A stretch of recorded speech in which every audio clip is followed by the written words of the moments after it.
Mit navn er Lukas, og jeg er en del af designstudiet i afdelingen. Jeg er begejstret for at introducere Ethereal Pavilion, en banebrydende løsning inden for midlertidige eventstrukturer. Vi blander æstetik med funktionalitet og redefinerer, hvad eventrum kan være. Forestil dig et rum, der kan forvandle et hvert event til en uforglemmelig oplevelse. Det er Ethereal Pavilion. Letvægtig, omkostningseffektiv og tilpasningsdygtig. Det mener vi er fremtiden for eventrum. Vores team hos afdelingen er en blanding af kreative og tekniske sind. Fra designere med arkitektonisk baggrund til projektledere og tekniske eksperter, samt økonomisk forståelse, bringer vi en alsidig og dynamisk tilgang. På det nuværende marked mangler standardpavilloner inspiration. Eventplanlæggere søger unikke, æstetisk tiltalende og bæredygtige strukturer. Vores forskning viser et betydeligt hul i markedet for sådan tilbud. Jamen altså, jeg kan godt se, at der mangler måske noget i markedet, hvor der er nogle lidt mere spændende løsninger til overdækning og prøve at gøre et fest eller arrangement lidt mere spændende. Og at teltet ikke kun har funktionalitet, men måske også har et design, som løfter det hele til lidt højere niveau. Så der tror jeg, at jeres ting godt kunne passe ind. Det kunne vi bruge på de der X-områder. Hvis det kan komme hurtigt op og ned, så har vi bare mange flere steder, hvor vi vil kunne aktivere det, og måske også nogle flere partnerskaber, hvis det lige kom lidt ned i pris, og stadigvæk havde noget wow-effekt, og man også kunne projektere på det og sådan noget. Ja. Så ser jeg bare mange flere muligheder for, at vi kan gøre noget med det, og kan skubbe det fremad på en eller anden måde.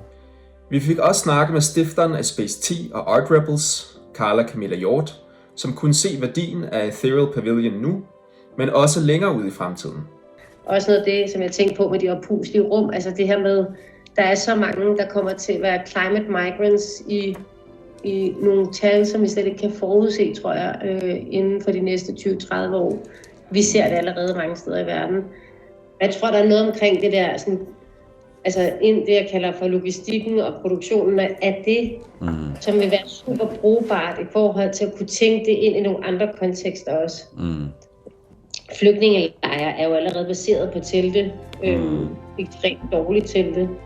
For at kunne skabe denne smukke pavillon, samarbejder vi med vores spanske producent Techno Dimension, som er Europas førende producent inden for oppuslig arkitektur.